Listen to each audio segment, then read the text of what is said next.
আমরা আসলে এটা হচ্ছে আমাদের ওই যে 792 বন্ধুপুরাম। আমরা অনেকে পূজার মধ্যে 2টা 4টা শার্ট কিনি, কারো বউ আছে 3টা 4টা শাড়ি কিনে, কিন্তু এরা কিন্তু একটা শাড়িও পরতে পারে না। গত বছর যেটা হয়েছে কালাবুল চা বাগানে আমরা দেখছি 3 মাসের তারা বেতনই পায় নাই। কারণ পূজার কেনাকাটা কীভাবে করবে। তো আমাদের একজন বন্ধুর মাথায় আসলো যে আমরা যদি তাদের একটু 1 টাকা একটা মানে তাদের পূজার বাজার দিই। তো পূজার বাজার দেওয়ার ক্ষেত্রে তখন মনে হলো যে হয়তো অনেকে নেবে না। অনেক সময় আসে না জাকাত দেয়, অনেকে নিতে চায় না, অনেকের মানে সামর্থ্য নাই কিন্তু চায় না যে আমি কার কাছ থেকে ভিক্ষা নেব। তখন আমরা এটা চিন্তা করলাম যে 1 টাকার পূজার বাজার দিই, তারা নিজের টাকা দিয়ে কিনে নিক, মানে মনে করবে না যে আমি এই প্যান্টটা আমি ভিক্ষা করে আনছি।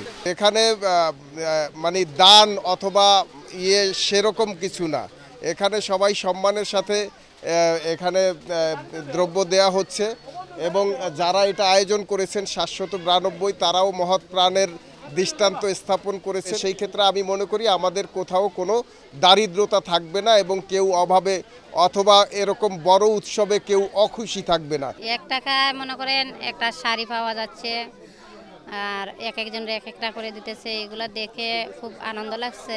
স্কুল ড্রেস পাইছে আর খাতা কলম কাপড় এগুলো পাইছে, খুব ভালোই লাগছে পাইতে।